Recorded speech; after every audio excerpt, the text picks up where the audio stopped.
ভাই এখন একটু এক্সারসাইজের দিকে আসি। আমি যেহেতু ওয়েট কমেছি তো আমি এক্সারসাইজ আমি করছিলাম ওই সময়। এখন এগেইন ভুলগুলা কি কি হতে পারে, তো একটা তো আমি বুঝতে পারছি অলরেডি, সেটা হচ্ছে যে মিক্স রাখা অ্যাকচুয়ালি, যে কার্ডিও আর হচ্ছে রেজিস্ট্যান্স ট্রেনিং দুইটার মধ্যে একটু সাথে স্ট্রেচিংও রাখতে হবে, স্ট্রেচিং বা ইয়োগা।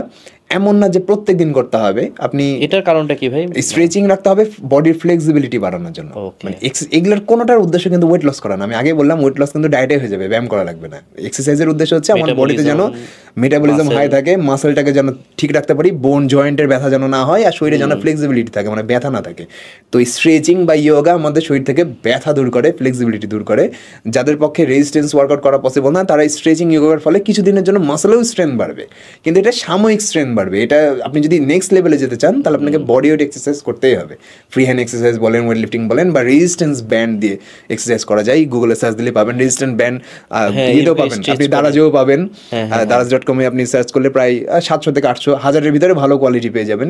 সেটাতে বিভিন্ন ধরনের এক্সারসাইজ করা যায়, ফুল বডি ওয়ার্কআউট করা যায়। Resistance band full body workout লিখে গুগলে সার্চ করবেন, দেখবেন সব ওয়ার্কআউট চলে আসছে। সেগুলো পারফর্ম করলে হবে সপ্তাহে 4 দিন, 30 থেকে 40 মিনিট করে ব্যায়াম করলে হবে। এখন এখানে দেখেন যে আপনি কি করবেন, রোজ আপনি 10 মিনিটের মতো স্ট্রেচিং করবেন, 20 মিনিটের মতো কার্ডিও করবেন, তাহলে গেল আপনার 30 মিনিট, এবং বাকি 30 মিনিট আপনি ফ্রি হ্যান্ড রেজিস্ট্যান্স ওয়ার্কআউট অথবা বডি ওয়েট ওয়ার্কআউট করবেন। যদি আপনার উদ্দেশ্য বডি বিল্ডার না হওয়া থাকে, জাস্ট ফিট থাকা হয়ে থাকে, তাহলে প্রত্যেকটা বডি পার্টের একটা থেকে ম্যাক্সিমাম 2টা ওয়ার্কআউট করবেন 3 সেট করে। মানে আমি চেস্টের ব্যায়াম করছি, একটা ব্যায়ামই করবো চেস্টের ভালো মতো, ব্যাকের ব্যায়াম করছি একটা ব্যায়াম করবো, মানে প্রত্যেকটা মাসলকে আমি হিট করবো জাস্ট একটা ব্যায়াম দিয়ে। তাহলে আপনার সময় কম লাগলো।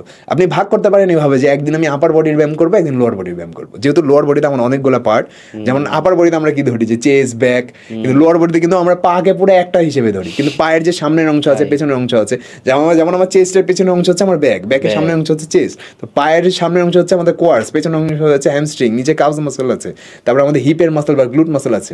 তো এইটা কি করবো আমরা সপ্তাহে 2 দিন করবো হচ্ছে লোয়ার বডি ওয়ার্কআউট, সপ্তাহে 2 দিন করবো হচ্ছে আপার বডি ওয়ার্কআউট, এবং বাকি যে 2 দিন আছে সেদিন আমরা হাঁটাহাঁটি করতে পারি অথবা হচ্ছে কার্ডিও করতে পারি খুব ভালো মতো।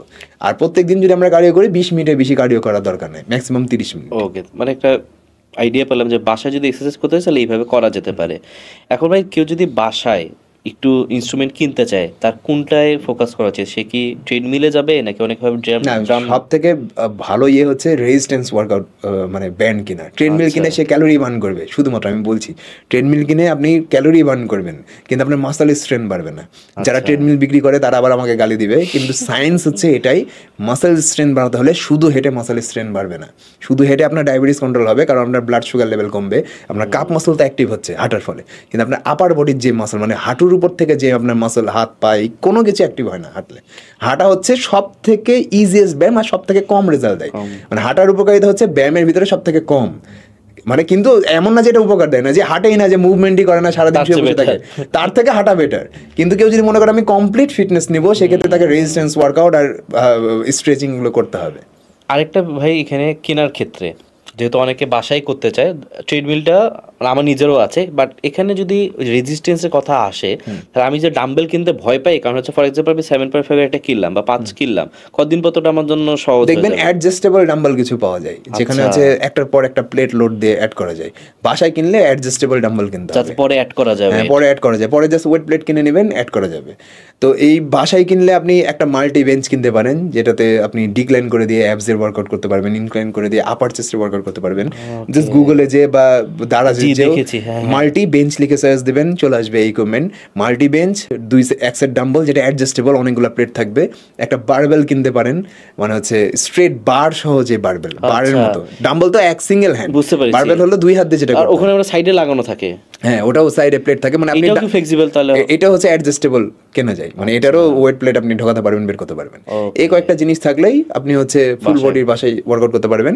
প্লাস হচ্ছে রেজিস্ট্যান্স ব্যান্ড থাকলে আরো অনেক ওয়ার্কআউট করতে পারবেন। তো রেজিস্ট্যান্স ব্যান্ড হচ্ছে আপনার সুস্থ থাকার জন্য খুবই ইম্পর্টেন্ট একটা ইকুইপমেন্ট, খুব অল্প খরচে হয়ে যায়, কিন্তু এটা হচ্ছে অ্যাডভান্স লেভেল আপনি যেতে পারবেন না, কিন্তু বাসাতে আপনি ফিট থাকতে পারবেন। মানে আপনি দীর্ঘদিন, আপনার 50 বছর, 60 বছর, 70 বছর হয়ে যাবে, আপনি রেজিস্ট্যান্স ব্যান্ডেও যদি ওয়ার্কআউট করেন, আপনার মাসেলের পাওয়ার কমবে না, বাড়বে না, কিন্তু কমবে না।